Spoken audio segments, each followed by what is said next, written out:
हरे कृष्णा। आजकल एक नया ड्रामा चला है, वेगन।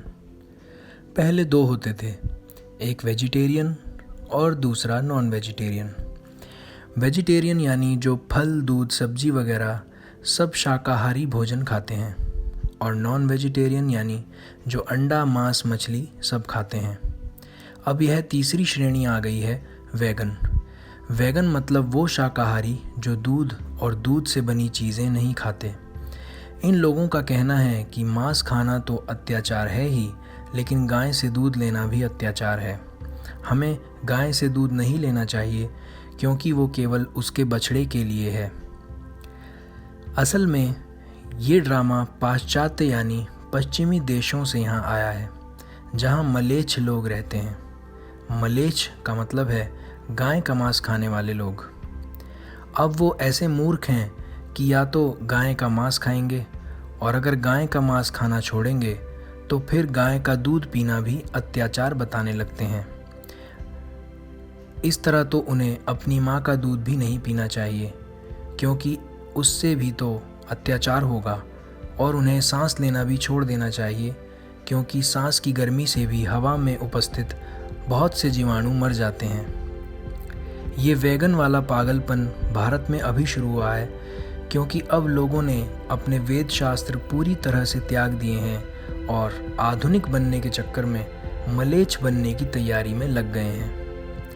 वास्तव में हमारे वेद शास्त्र, पुराण, उपनिषद सब गाय की महत्ता से भरे पड़े हैं। अगर मैं यहाँ बताने बैठूँ तो यह वीडियो कभी पूरी नहीं हो पाएगी, इसलिए मैं कुछ एक संदर्भ यहाँ दे रहा हूँ।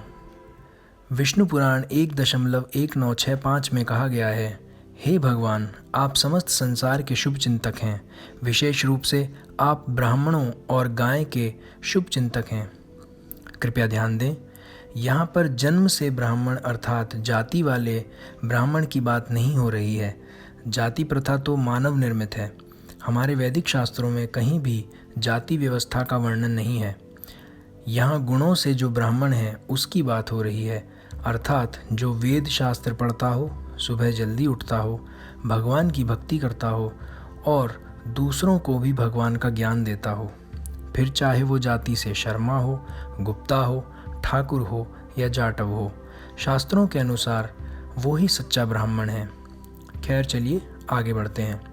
श्रीमद् भागवतम 4.2138 में कहा गया है कि परम पुरुषोत्तम भगवान श्री कृष्ण ब्राह्मणों और गाय के मूल रक्षक हैं, और इन दोनों का सम्मान किए बिना न ही कोई भगवान को समझ सकता है और न ही इनका सम्मान किए बिना किसी प्रकार की मानव सेवा या समाज सेवा सफल हो सकती है। बृहत पराशर स्मृति में कहा गया है कि केवल घास खाकर गाय दूध देती है और दूध से घी बनता है, जिसके द्वारा यज्ञ करके देवताओं को संतुष्ट किया जा सकता है। तो फिर कोई कैसे गाय का तिरस्कार कर सकता है? अग्निपुराण में धन्वंतरी आचार्य सुश्रुत से कहते हैं कि गाय की सेवा करने और उसको नहलाने से व्यक्ति के पाप नष्ट हो जाते हैं। गवोपनिषद में कहा गया है कि हर व्यक्ति को गाय के दर्शन करने चाहिए, उसको प्रणाम करना चाहिए और उसकी परिक्रमा करनी चाहिए। ऐसा करने से पूरी पृथ्वी के 7 द्वीपों समेत परिक्रमा करने की क्रिया स्वतः ही पूर्ण हो जाती है, और जिन्हें समृद्धि चाहिए उनको सदैव ऐसा करना चाहिए। साथ ही जो लोग आध्यात्मिक उन्नति करना चाहते हैं उन्हें गाय का दूध नियमित रूप से पीना चाहिए, क्योंकि गाय का दूध साक्षात तरल रूप में उपलब्ध धार्मिक सिद्धांत है। यह बुद्धिवर्धक व रोगनाशक है। तो इन सब वेद कथनों से एक बात तो साफ है कि गाय का दूध केवल बछड़ों के लिए नहीं अपितु मानव के लिए भी है। ऐसी व्यवस्था भगवान ने ही की है।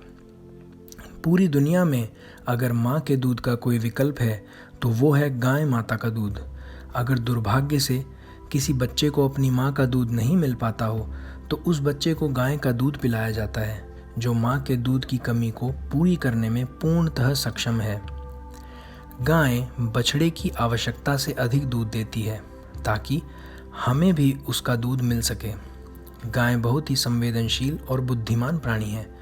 अगर गाय को अच्छी घास खिलाई जाए और उसे खुश रखा जाए तो वो दूध का उत्पादन 2 गुना तक कर देती है। उसका बछड़ा भी भर पेट पी सकता है और हमारे लिए भी प्रचुर मात्रा में दूध बच जाता है। परंतु यदि गाय पर अत्याचार किया जाए और उसके बछड़े को उससे अलग कर दिया जाए तो वह दुखी और तनावग्रस्त हो जाती है और कम मात्रा में दूध देने लगती है, जो कि पौष्टिक भी नहीं होता, और ऐसी गाय का दूध पीने वाला व्यक्ति भी गंभीर बीमारियों से घिर जाता है। आधुनिक समाज में मूर्ख और आलसी लोगों ने अपने घरों में गाय को पालना एवं उसकी सेवा करना छोड़ दिया है और बाजार से थैली खरीदकर दूध पीना शुरू कर दिया है। थैली का दूध अधिकतर नकली ही होता है।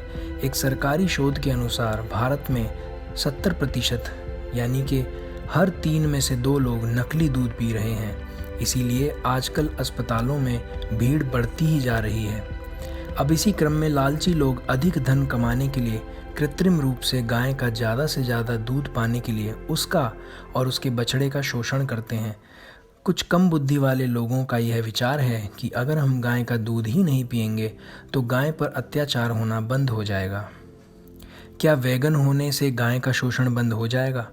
ऐसा सोचना उनकी मूर्खता है। असल में वेगन भी नॉन वेजिटेरियन का ही दूर का रिश्तेदार है।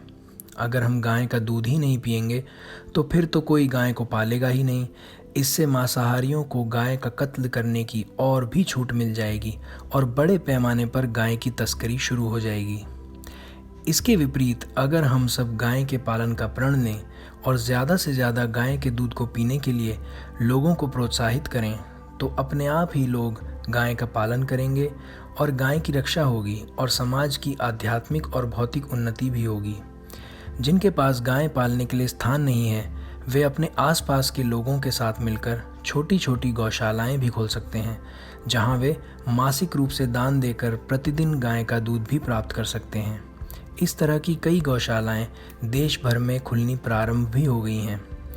अंततः ये तो कहा जा सकता है कि मांस के लिए गायों की हत्या और उन पर दूध के लिए हो रहा अत्याचार बंद होना चाहिए और लोगों को थैली बंद या ऐसी किसी जगह का दूध नहीं लेना चाहिए जहां के बारे में उन्हें ये भी न पता हो कि वहां गाय को किस हालत में रखा जा रहा है। लेकिन ये कहना कि गाय का दूध ही पीना छोड़ दो और वेगन हो जाओ, ये सरासर एक बेवकूफ़ी है, इससे ज़्यादा कुछ नहीं। हरे कृष्णा।